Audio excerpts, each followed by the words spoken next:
Welcome, everyone, to this episode of the Superhero Ethics Podcast. My name is Matthew Westfox. I'm one of your hosts. Joining me on the line, as always, is Paul Hoppy. Paul, go ahead and say hello. Hi. See what I did there? See? I did. You did not actually say hello. Well played. Exactly. You Um, can't put words in my mouth. I can't. This week, we're going to be talking a little bit more about Luke Cage, finishing up that conversation that we started in the two-part podcast episode that was on last week and earlier this week. But first, Paul, I know you've been at Comic-Con for the last couple of days doing some lighting. You want to tell us a little about what that was like? Yeah, exhausting. In fact, the loadouts today, the Harley Quinns outnumbered the Supergirls, Okay. and I didn't actually get to see any of the panels. I watched some ridiculous show where they played video games and shaved their heads and ate Spam on stage. So that was great. And by great, I mean it was not great, but whatever. Yeah, it actually made me think. I was gonna write an article, but that's not really a thing I do these days.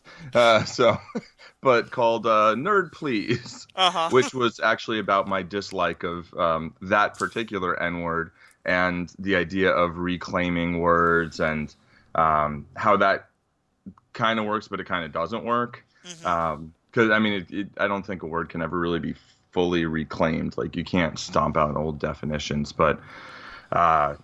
Yeah, and someone was like, "Oh, there's a lot of nerds in the building." I'm like, okay. And I'm like, well, I find that offensive. It's like, oh, don't worry, you're not a nerd. And then somehow, like 5 minutes later, I'm talking about Blade, and I'm like, well, they should make a TV series, Netflix series of Blade with Wesley Snipes, but he shouldn't be the main character. His daughter should be the main character, where she's like the next Blade. And he's like, oh, my bad, you are a nerd. And Yeah, see, I've often heard that like nerd is the bad word, geek is the good word. Personally, I'm all about reclaiming terms. But sure. I hear where you're coming from there. But it sounds like at least it was for work. You at least got to see some kind of cool things. What was anyone Yeah. cosplaying a Luke Cage type character? Um, Funny you should ask, and I almost forgot to mention, I was. Really? Well, I mean, I How'd you was pull at that work in my off? hoodie, and I've got holes in my hoodie, so Okay, I can sort of see that. yeah. But I can't say that that was the full extent of the costume for anyone who's worried about any of the particulars. But I was very aware of the holes in my hoodie, Uh-huh. and I think that should be a thing. I think there should be somebody should sell hoodies with holes in them Oh, and oh, donate all the. Wait, what? oh, no. Okay, finish your sentence. Oh, and donate all the money to like certain causes. I mean, I think the last part of what you're suggesting is awesome. The internet being the internet, I've already seen three different ads for you places where you can buy a Luke Cage bullet hold um, Right, of course. hoodie. Whether that money is being donated to like Yeah, anti-police violence or like other kind of awesome causes, I don't know. I mean, it may right. well be because it's an awesome thing. Um, Yeah. and let's use that to. This is going to be a shorter podcast, but we do want to talk some about Luke Cage now that we've both seen all of it. And for the first few minutes, we're going to try to keep this pretty spoiler free for people who are interested in the show, but haven't necessarily seen all of it yet. But we will be kind of jumping into a spoilers heavy section in a few minutes. But let's start just kind of spoiler free. Paul, what'd you think of the rest of the show, and especially the hoodie with bullet holes is obviously a pretty important symbol in the show. Kind of Yeah. what was your thoughts about that? Well, I mean, the show in general Yeah, first. let's go more general first. Yeah, that's this is like this loaded compound question. And there's like a very straightforward part, and then there's like, well, so just the show in general. It's funny. Right after we did our last podcast, our last recording, which we both watched episode 1, and I I wouldn't call my review of episode 1 lukewarm, but Boo. thank you. I'll be here all week, or for the next half hour. Uh-huh. But it was Tip your waitress. yeah, it was not like unabashedly raving, right? Right. Which by the time I watched episodes 2 through 7, I was like regretting having said anything negative about the show, because I think episodes 1 through 7, really, including one. Yeah, there's a little expository stuff early on, and it felt like there was a little bit of kind of awkwardness getting really into it. But that's so common for like basically almost every TV show, and it. I mean, I just think the first half of the season was just absolutely brilliant. Yeah. And it made me go like, is this better than Daredevil season 1? You know, like have they actually managed to do that? Uh-huh. And then the second half of Luke Cage season 1, I felt was just very good. You know, there were elements of it that were outstanding, and then there were other elements that didn't clear the very high bar that they'd established in the first half of the season. Yeah, I mean, it's kind of a. I had a very much the same reaction. I think once we get into spoilers, we can talk about why that was. I wound up feeling, in a lot of ways, like when I think about Jessica Jones as compared to Daredevil. You know, I think Jessica Jones had some weaker points, and I think in some ways, I think the first season of Daredevil was just kind of the perfectly made, not perfect, but like the best made show of that, scene type that I've seen. The first half of Luke Cage absolutely blew me away. I thought there were some weak parts in the second half. I also though thought it felt like, and I don't like using the word like important as though it feels like judging a work of art. I mean, this is a kind of art. Right. You know, judging it on its artistic merits and then also talking about its social relevance and importance. I feel weird separating those two. And I don't. Can I just interject something? Uh-huh. So the word importance, like I know you said it, and then you're like, well, I don't really want to say it that way. And I think if we just always say like social importance, I think that lets us kind of get away from the like, well, if art is socially important, then it's more important than if it's just entertainment, you know, or it's. I was seeing something recently about how, well, you know, all novels are political or all literature's, and I hate that idea. I think, I mean, sure, if you want to say everything, literally everything that everybody ever does is political in some extent, or all the choices we make, fine, right? But in terms of art and basically anything creative, I don't think that the artist has a responsibility to always be political. You know, and I think an artist can be political by accident as well. And you could say, I mean, I think this is a real rabbit hole we could do a whole show on. But I will just say I think that last thing you just said, that the point isn't that every work should be political, right? But it's more that idea. You know, that there's a great line that I'm not going to say exactly right, but it's the idea that, you know, by doing nothing, you're supporting the status quo. You know, and like if you just write a happy-go-lucky story about a couple of cops, you know, that might be a great story, but police are part of a larger political narrative in our world, and that story is going to be part of that larger political narrative. Now, how important that is doesn't have to be a big deal, and it may well be that it's just, you know, I'm not saying that means like never write a toss a kind of small entertaining story about something that is connected in any kind of a way to a larger political issue. You know, entertainment is still a good thing too. But and again here, let's avoid the rabbit hole. But I just want to I do think that's the, you know, everything is going to have political significance whether it's intended or not. I think it's more the idea of. But I would certainly agree with you that I don't expect every piece of entertainment has to have political significance. But the point that I was kind of making with that is I think, in some ways, to me, like I think Daredevil was sort of better executed in some ways than either Luke Cage or Jessica Jones. But I also think both Jessica Jones and Luke Cage were doing things that I haven't seen anything else do, around issues that I haven't really seen anyone else cover in the same way. And I feel like Daredevil is covering issues that I've seen other people cover before. Daredevil is covering them better. And to me, I'm not saying that this is a reason to say that I think Luke Cage is better than Daredevil or Daredevil is better than Luke Cage. It's almost like that I'm evaluating them a little bit differently. Because I do think that Daredevil is, in terms of like writing and direction and some of those things, like better. But I also think Yeah. that the importance, and I hear what you're saying, and I think maybe just the social importance, the message of Luke Cage is so vital to me at this point in time. You know, that I'm not like, if someone is asking me, should I watch Luke Cage, my response isn't going to be, well, the first half of the season is great, the second half my response is going to be, yeah, you absolutely should be watching this. This is an amazing Right. show. Right. Some of the technical aspects are not perfectly done, but it's still like the social importance is an important part of that for me.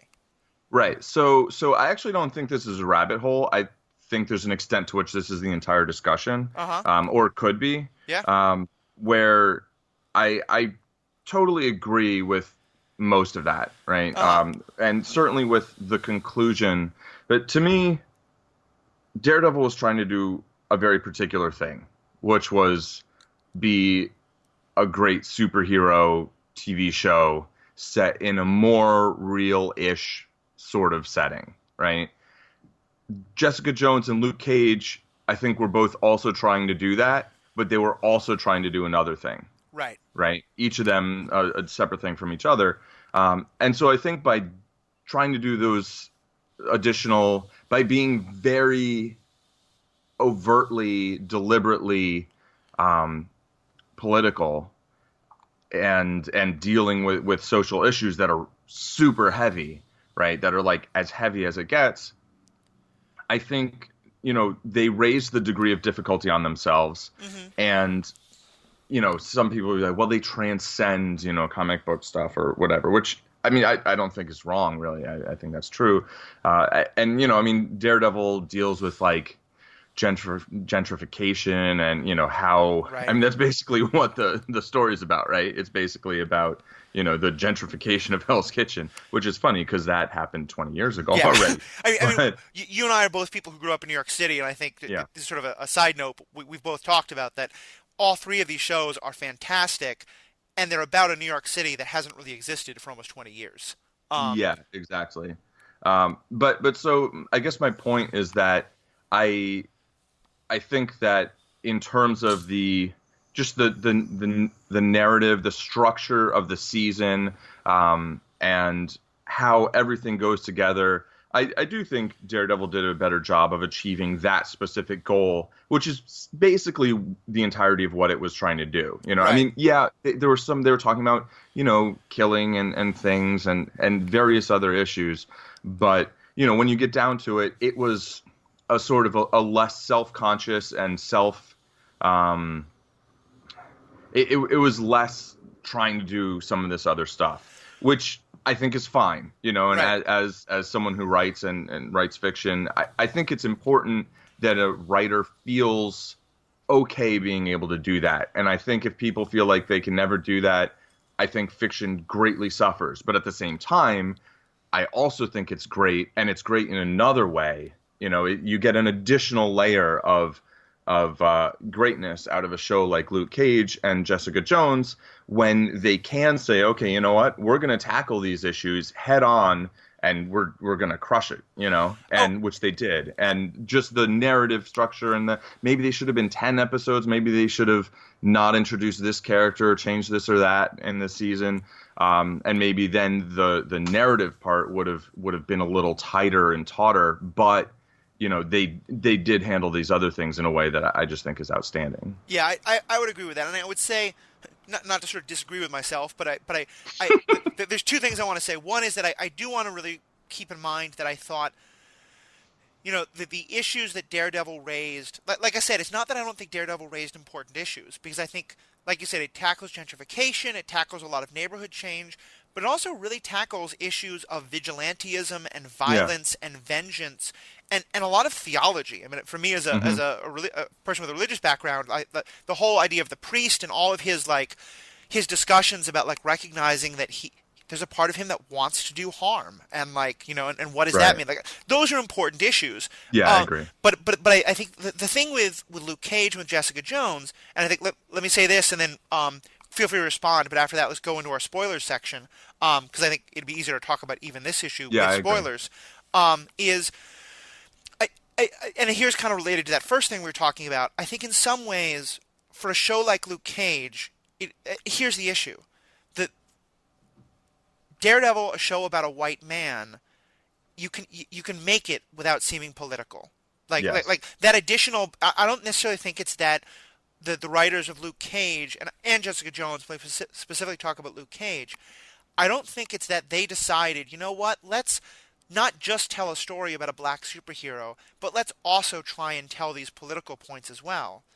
They recognize that by telling a story about a black superhero in a modern day world where black men with power are viewed in very scary ways through racist lenses, that is that is already by definition that's sort of what I was saying before, that like telling a story about a black superhero is going to be a political act Right, because in and of itself. yeah, Yeah, because I mean, greenlighting the show was a political act by Netflix and Marvel, you could say. yeah, exactly. And Right. if they had told a story about a black superhero who was on perfect relationships with the cops and no one ever was like nervous about the fact that who utterly ignored his blackness, that would Right. have been a political statement as well, and that's kind of the point that and I'm not, a political statement I might have disagreed with. I'm not saying that Well, no one should make that story, but I'm saying that to me that's the idea of like I'm agreeing with 90% of you. yeah. The one thing I'm saying is that I wouldn't say that these folks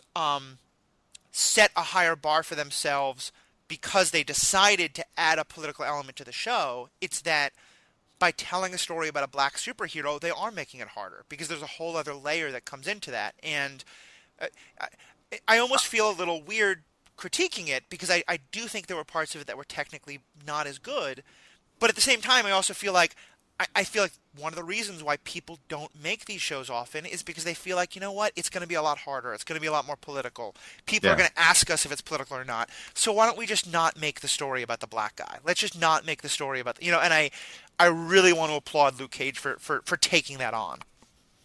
Yeah, absolutely. I definitely agree with that last bit. I think that, I mean, I'm very glad that the show got made. I think, in terms of the narrative and sort of quality of everything outside of whatever overtly political statements they might have been going for, I'd give it like an 8 or a 9 out of 10. I mean, Yeah. I think it was very, very good.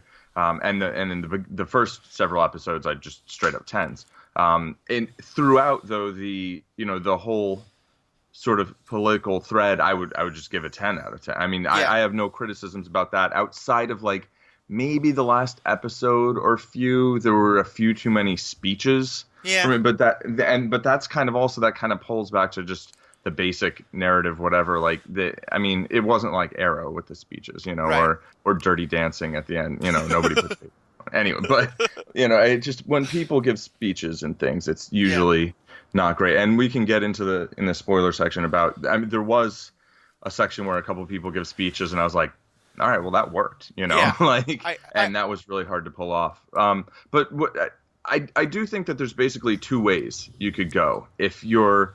So they're not doing a story about a powerful black man in the real world.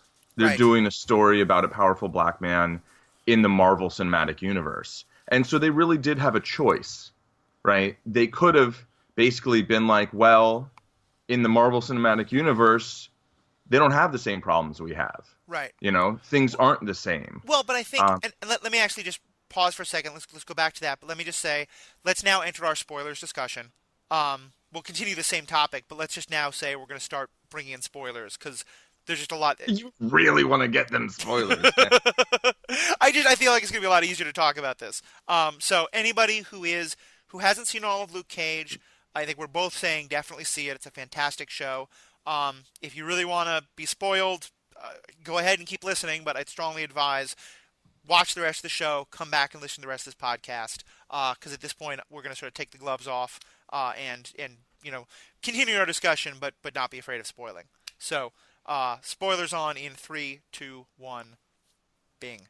But yeah, so to what you're saying there, I definitely agree with you, but I think that to some extent, at least in the Marvel world, that die has already been cast a long time ago. And I Has it? well, I mean, as far back in that it's not that in the Marvel world things are exactly as they are in our world, Right. But at least in the comic books, at least, I mean, it feels like, at least as far back as X-Men, which the writers have very clearly acknowledged was very much supposed to be a reflection of, Professor X and Magneto were a reflection of Martin Luther King and Malcolm X. And, Right. and so I think that, not that their world has to be the same as ours, but that their world is very intentionally a commentary on ours. And I think Captain America Sure. in both Winter Soldier and Civil War, those are issues that you can't see in a vacuum. Like, they are clearly commentary on the surveillance issues and violence issues and finding the enemy kind of issues that are happening in our real world. And I think that with Luke Cage, I feel like if they had tried to tell a story that, had been in a magical world where, the police are pretty good about, having no issues about that racism isn't an issue of policing in the Marvel world, to me that would have felt like such a betrayal of what Marvel has been setting up because to me, what I love about Marvel is what they're saying is, let's use these topics of superheroes to mirror stuff that's happening in your real world.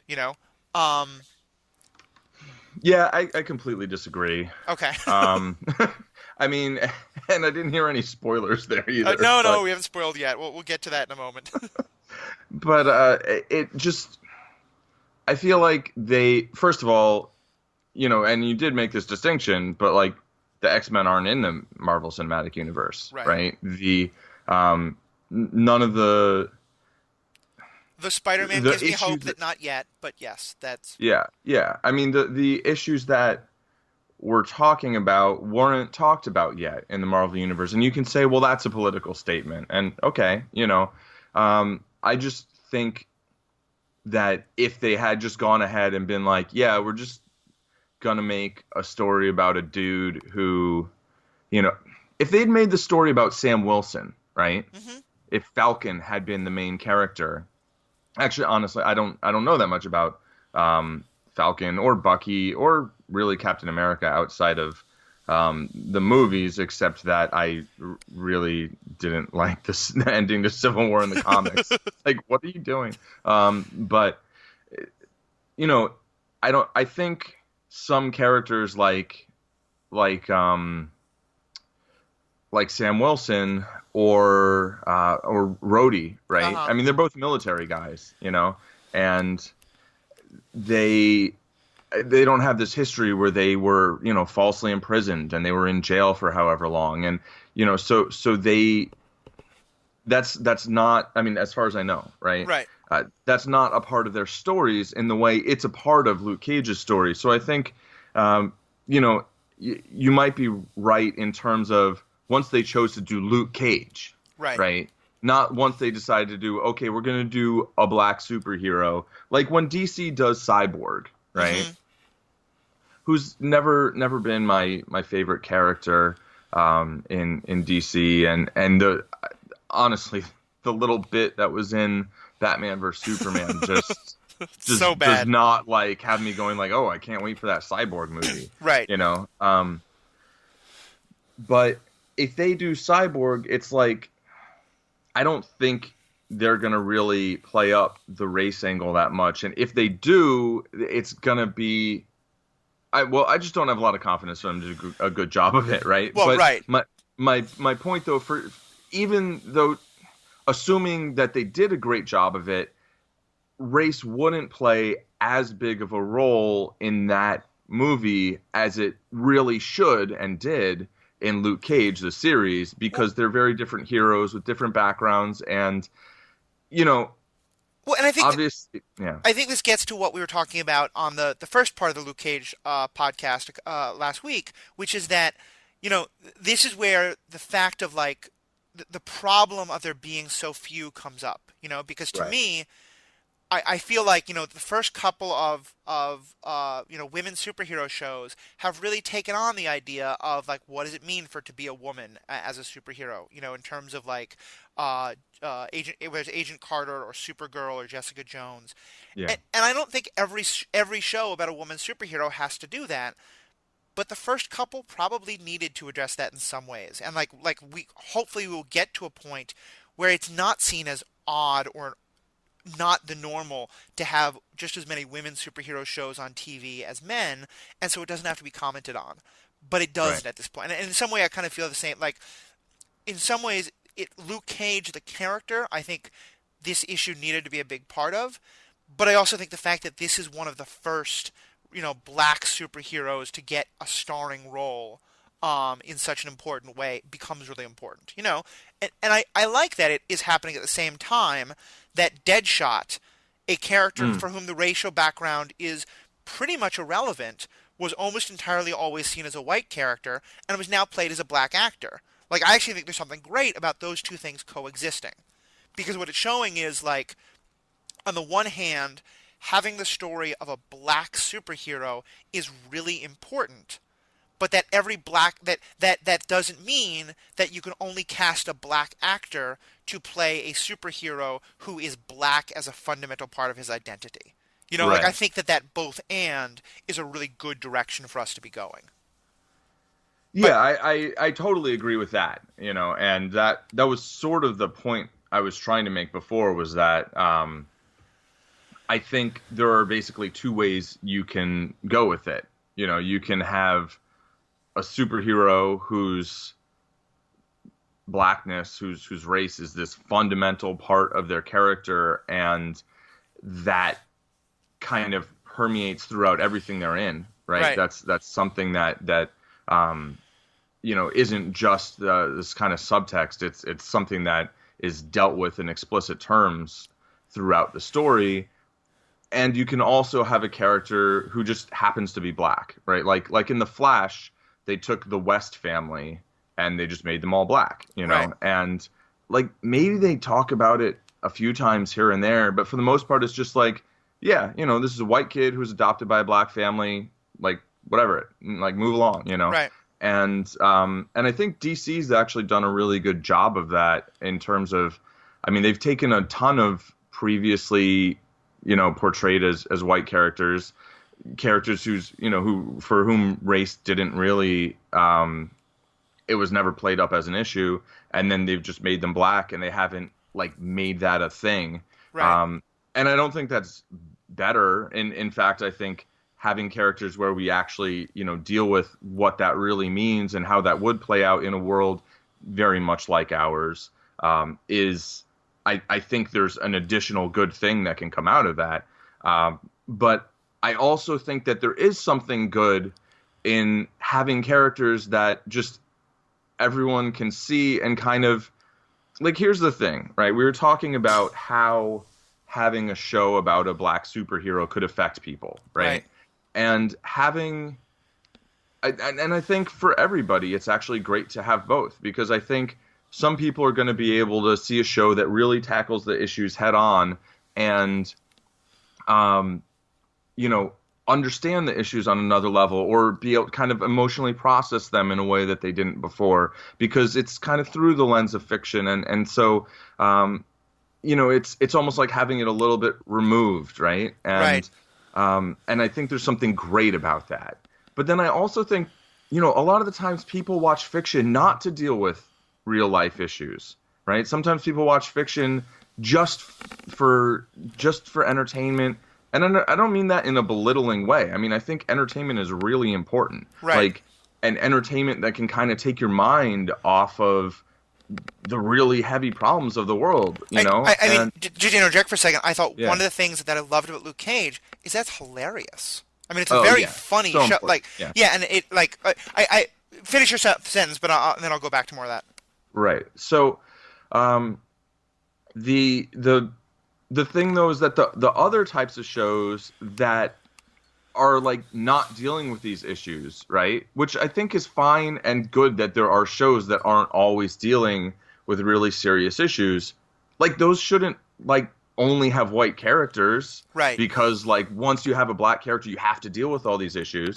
I think we should be able to see all different, people who look like, all different sorts of people in shows that are basically like, well, here's just some superheroes knocking the crap out of each other, right? Or here's a police drama, but it's like maybe it's not going to really deal with serious police issues, but like because I just think being able to see people of different races, of different backgrounds, sometimes characters with different religions, be able to be in positions of power or positions not of power, or as cops, as superheroes, as all these things. Just I think it's good. I don't know. There's more for him. I totally agree with you. Although what I would add is I think there's kind of a middle ground, because I think, and this is why I brought up the Luke Cage humor part, because I think Right. sometimes it feels like there are TV shows or movies that feel like the point of this is to make our point, and Yes. and the reason I think Luke Cage is so powerful is, like, if someone says to me, "Why does Black Lives Matter?" I'm not going to tell them to go watch Luke Cage necessarily. I'm going to tell them, like, there are political essays, there are documentaries, there are pieces of media of various sorts that just focus on why do Black Lives Matter. Right. Luke Cage isn't that. Luke Cage, I think, is, first and foremost, an incredibly entertaining, dramatic, hilarious, like, interesting story that Totally. also happens to convey a very powerful message, And And I think that's a way of getting those messages into the minds of people who aren't actively looking for those messages. right. And like Captain America, let's not even get into Civil War, but Captain America, Winter Soldier. Mm-hmm. That's, I would say, far more on the entertainment value, Like, I think, Yes. Yeah. but it does have some interesting messages. Like, Yeah, I think that there's something great there, and I do think, and here's kind of a corollary to this, but it's one I'm curious about. Part of what I'm noticing is that so far, the only places where I'm really seeing the shows that are really, like, I mean, race and gender being kind of two of the most big, like, hard issues to really tackle head on, but they're all happening on Netflix right now.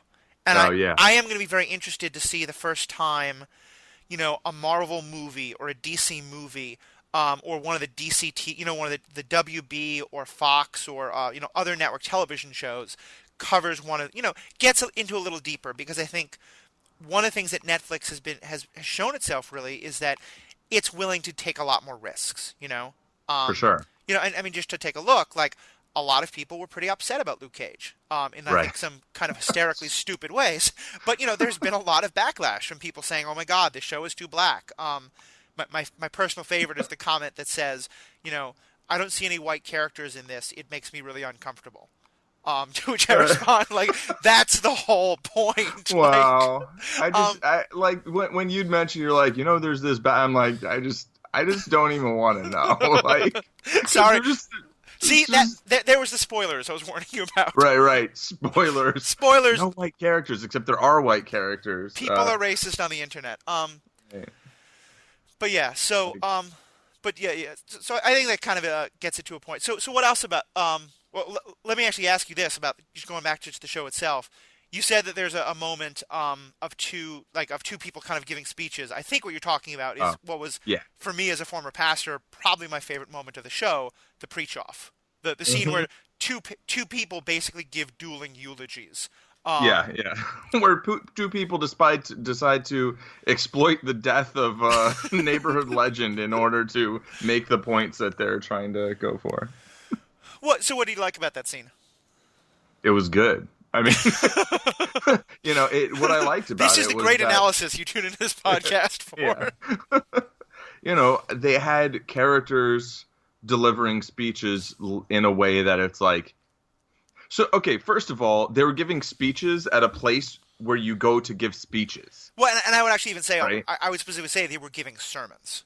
Okay, sure. Or eulogies, right? I mean, what they weren't doing was standing on the top of a police car and talking to a crowd who had been fighting, but suddenly was like, oh, let's listen to this guy standing on the top of a police car. Yeah. Or, it wasn't a monologue where someone's sitting in a chair and talking and everybody's like, okay, I'm going to just listen to this person, and it was like, okay, now they're going to give speeches because someone's like, does anybody want to give a speech? Right. and so within the context that I didn't have that, it's hard to get a monologue into a movie and have it like really play well, because it feels fake, because there are very few opportunities for people to give speeches in real life. Well, you and I find those opportunities pretty often. Yes, But we've created a podcast for giving speech. exactly. But to me, I loved that for a couple of reasons. One is for exactly what you're saying. Because I thought it felt so much more authentic than to give a counterexample. One of the reasons that I find Supergirl very frustrating is I feel like there are a number of times where characters give speeches instead of dialogue, and it drives me insane. And I feel like it's connected because it's not just bad storytelling, but it's a way of being very heavy-handed in the let's stop telling an entertaining story and now tell the message instead of having the message be woven into the story. So I loved that, and I also loved, and I will say I'm a white person. Obviously, I'm a former pastor, but I have very little experience in the black church. I was part of a primarily black church for a couple of years, but that's not my experience for the most part. But I've had a number of my friends who are pastors in the black church or members of black churches talk about how much they loved that scene because of like what that was really naming of the significance of the black church and the black community, and the significance of that kind of a like, you want to make a point in the community, you get up in a church, that's every year we talk, we hear our politicians don't go to white churches very often, but like the trip to a black church, especially in the South, is often so important, Okay, quick aside. How are there so many events with Trump speaking at black churches? How is that a thing? Yeah, that's kind of horrible and horrific. Like, I don't understand. I mean, there was that one time he got cut off, which was kind of good. But, like, brilliant. I'm just like, really? Like, I mean, I don't know. I think there have been far fewer than we think. It's just they get much more media play. But, I mean, there's more than one. That's, like, even one was like, really? What? Because no body is, we can't make a generalized statement of anything, including even the black church. No, I know. But I do completely agree with you. But my point was that I loved that scene because I thought it's so, it was a way of, again, like, using a dramatic element that would not work. Like, Daredevil's role in his church is very important. But for Daredevil to get up and give a speech in a Catholic church would feel weird in a way because it wouldn't fit that cultural context. Right. That's not the way the Catholic Church really functions, right? Right. I mean, he could give a eulogy for sure. Or even like a guest sermon, but for it to be so significant and for it to have like two people sort of give dueling sermons. Right. So just I had that same feeling watching that scene. It was like, I don't really know that this is true, but it felt like at the time I was like, this feels very real, like something that's clearly referencing part of the real world. And I feel like most of the show felt that way. Like, there were references I didn't get, but I was like, I'm just going to trust that that's like a really clever reference that I just didn't get, and it felt very cohesive that way. And, there were a few points when I felt like, okay, I felt like it was a little more deliberately kind of like squeezing so much of that in. But, that doesn't, I feel like it was like maybe a little like Chuck, like the series, like Chuck, the TV show Chuck, yeah, the TV show where they're like, there's a lot of references, and I feel like if you don't get the references, which I didn't get all of the references in Chuck, like this, it still works. You don't need to get the reference, but if you get it, it's kind of a little like, you kind of get like, oh yeah, No, I thought that was something Luke Cage did brilliantly. I mean, even just that very first scene, for me as someone who grew up as a diehard New York Knicks fan, that scene and him being like the one to like say, yeah, Charles Oakley, I mean, that was just amazing. But you don't have to be a Knicks fan to love that scene. You have no idea of basketball. We only have a few minutes left, so I want to just kind of pivot a little bit and ask one other thing. And I think you and I think one of the things we were kind of alluding to in the pre-spoiler section is that one of the things that we thought was a real problem with the show was when they kind of switch primary villains from Cottonmouth to Diamondback. Yeah, tellingly, I don't even kind of remember the character's name, but I think I've said before on this podcast, you've agreed, and we've or someone agreed, and I've said in a couple blog posts. Someone agreed. Maybe it was myself. Yeah, the version of you in my head. To me, a hero is so important, but what in the end is always often going to make or break a really good movie or TV show is the villain. And to me, when I think of that first half of Luke Cage, what made it so amazing, to me, Cottonmouth is probably up there with Fisk as my favorite villain from any of these shows. I mean, I just thought he was such a good portrayal. But especially to make a character who, again, in a lot of ways like Fisk, is so brutally violent, is so terrifying, and yet so incredibly sympathetic. Yeah, I liked him. Like, he did several things that I do not condone.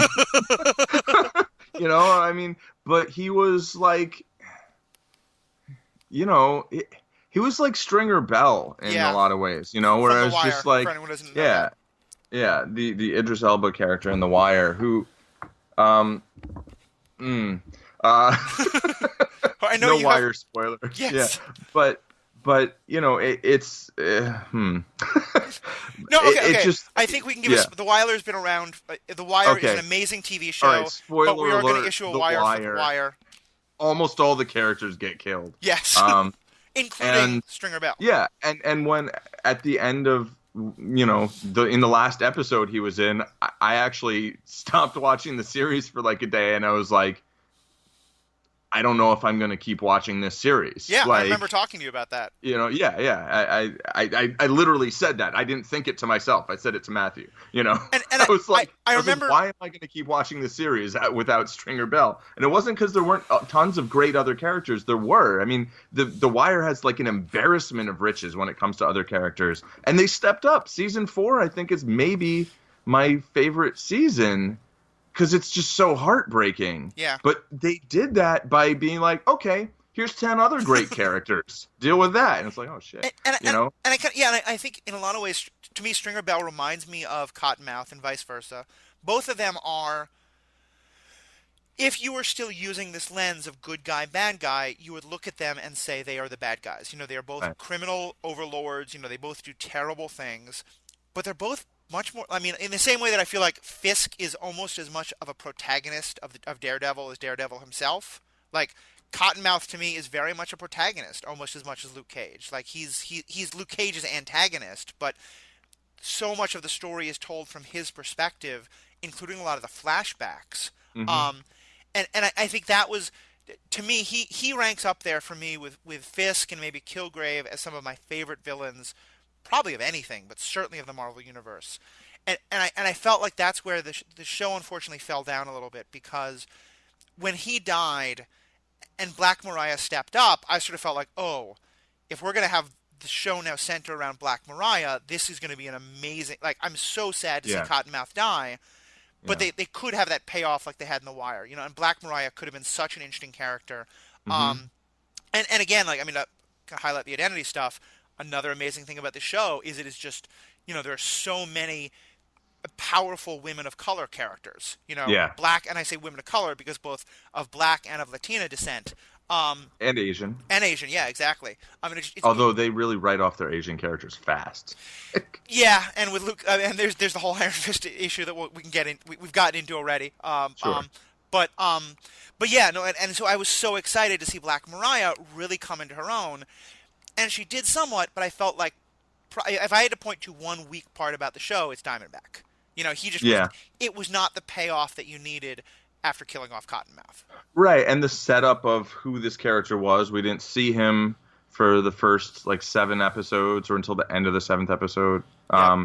And so it was, maybe it was the end of the 8th. Anyway, he was like, he's this powerful figure in the shadows, but then when there's the reveal, he just turns out to be another vengeance villain. Yeah. And those, they just don't work for me. I feel like, especially in a TV show, where it's like you're gonna have how many episodes of of this character being the main villain, and it really they didn't do what The Wire succeeded in doing, which was being like, okay, we're gonna kill off an amazing character, and we're gonna find a way to take it to another level by bringing other amazing characters in, and instead, they went with, he's a bit more of a mustache twirler. I mean, he has a motivation, and I feel like if they'd really explored that a little deeper, that might have.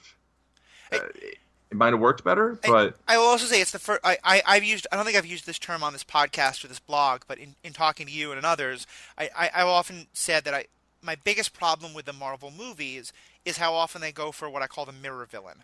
yeah, And maybe other people use that term and I just forgot, but so I don't want to claim it. But that idea of like Captain America has to fight Red Skull, who's just like him, and the Hulk has to fight the Abomination. And yeah. for the most And part, Tony Stark has to fight someone else in a makeshift suit. Iron Man suit. And for the most part, the Netflix show, like Daredevil and Fisk are not, corollaries. Jessica Jones and Kilgrave are very much not corollaries.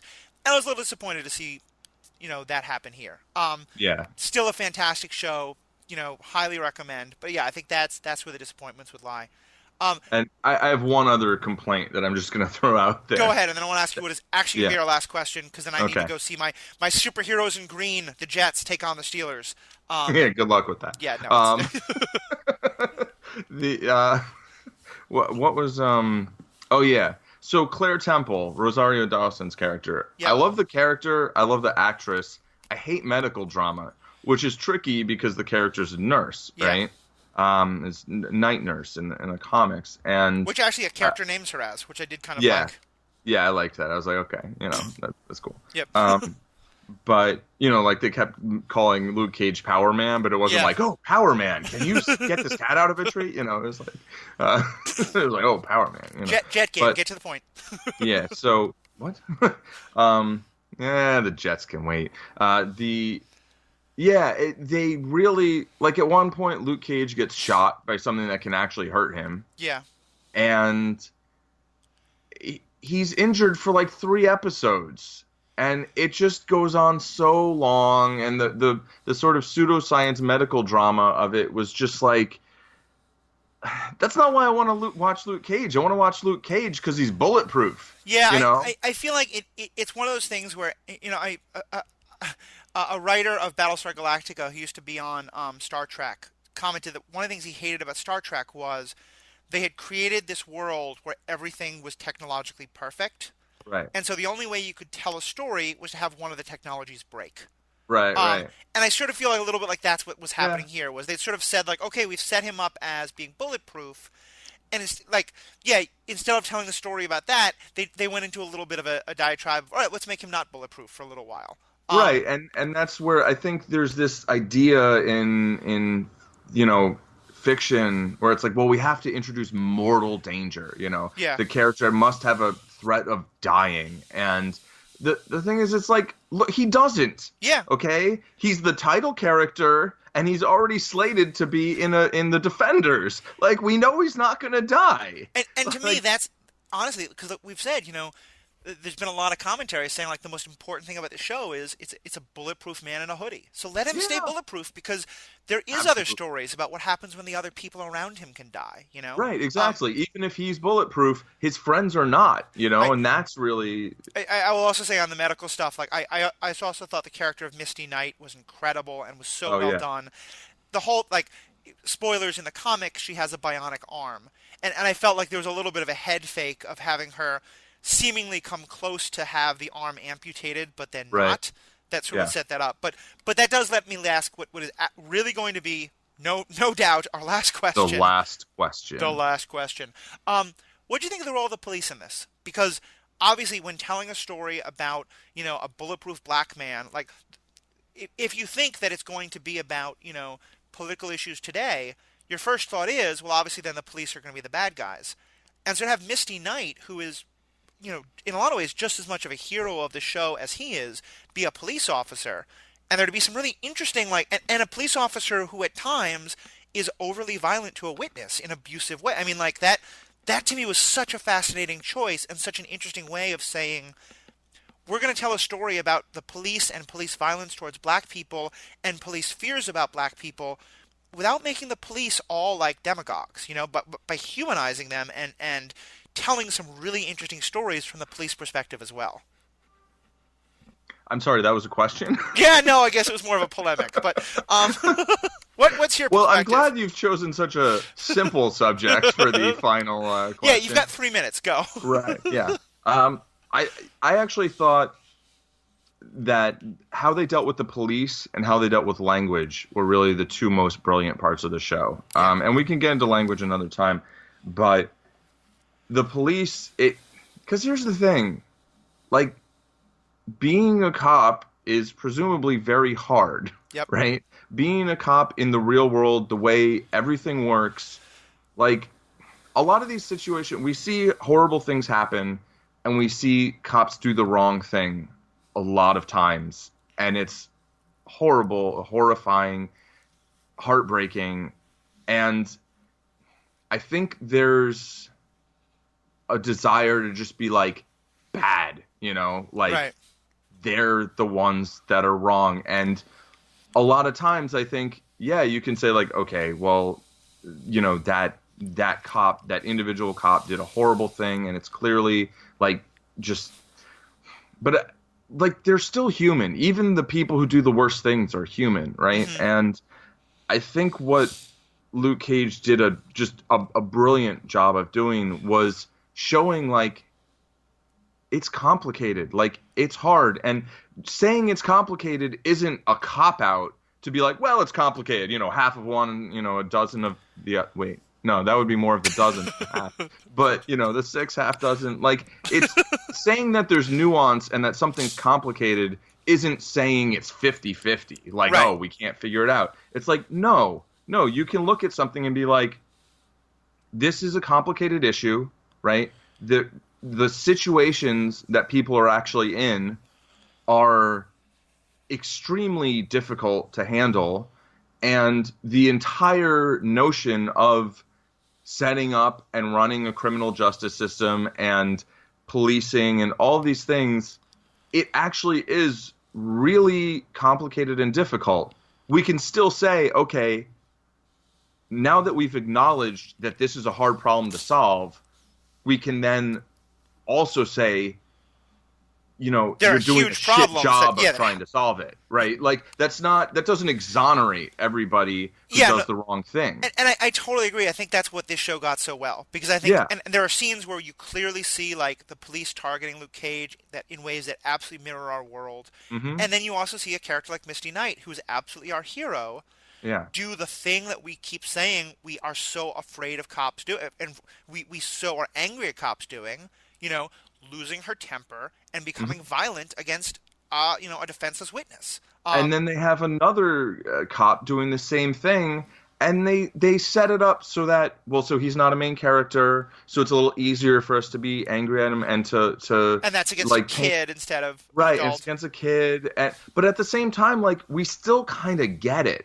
It's like they give him a personal connection, and there's the dirty cop. Well, there's a lot of dirty cops, I guess, but there's the one who's the main character, the one vegetarian in the show, and right before they write him off, like they give him this little just one sentence of humanity, basically. Yeah. That like lets us understand that character. It lets us understand that character, he hates himself. Yeah. But he also, he wants to live. He doesn't want to bleed out on the floor. And so, I think that's what a great show does, or that's what great fiction can do, is it can take characters who are very clearly the villain, or the antagonist, like Cottonmouth, and it can take other characters who also you can look at and be like, well, that's a villain too, or that's an antagonist as well. But you can see them as humans, and that doesn't mean you're going to excuse their actions. Like, there's no point when I get the feeling that Luke Cage is like, police violence is going to happen. What can you do? Right. That's not at all the message of the show. But not the message of the show, but one thing that I think it successfully conveys is like, hey, this isn't all that simple. Right. It's not a question of fire all the cops and hire new ones. Right. And I think in some ways that's, I used to say about religion, as a religious person, that to me, the role of religion is supposed to be to help people ask difficult questions, and it should never be to give them simple answers. And I kind of think the same thing here. Like what Luke Cage does is it says, look, we're going to force you to really look at the hard questions around race and violence and policing. and to acknowledge that the answers that we have now are not good enough, but it's Yeah. not giving us an easy answer, and Right. I like I, that. I like that it yeah. to me when I finish watching Luke Cage, I don't want to go tell people here's the message. I want to talk to them. I want to ask them, and we're probably going to disagree. And I think that in the end is what makes it so powerful. Yeah, and I don't feel like it's a show that has a message and here's the message. Okay, thanks for watching. Bye-bye. Right. It's a show that has messages, but for the most part, it lets the characters deliver those messages, right? Instead of having some big, moral at the end of the story that like we're all supposed to infer. It's more, it raises all these questions. It presents us with a lot of ideas, and then it kind of lets us go home and think about those more and talk about them with each other, which I think is just a great thing for a show to be able to do. Absolutely. So, and as wrap up, let me just say to everyone listening, tell us what you thought, about the issues because to me, more than anything, when I started this blog and asked Paul to be a part of this podcast, I did that not because I want to tell you all what I think, although, yeah, I want to tell you all what I think, but because I want to have those conversations. I love having these conversations with you, Paul, and I would love for you guys, the listeners, tweet at us at Superhero Ethics, and Paul will give his names in a moment. Send us tweets, comment on our Facebook page, comment on the podcast page, comment on iTunes. I would love to hear from other people. What did you love about Luke Cage? What did you not like? What are the questions it raised for you about policing and violence and superheroes? And because there's a whole other topic there that it gets into the idea of what do the police do now that there's a superhero and the fear around that. So yeah, for you, the audience, please comment. Please tell us what you think. Send us a review on iTunes. It really helps to get other people listening and part of the conversation. But for me, in the end, that's why I'm here doing this. So I'm Matthew. Thank you guys all for listening. Paul, you want to give us your sign off and tell us where we can find more of your thoughts? Yeah, this is Paul at Zen Madman on Twitter and zenmadman.com on the interwebs. Cool. Thank you again, Paul. Thank you, everybody. Let's go New York Jets, and we'll talk to you all soon. Bye-bye. Go Steelers. Ah!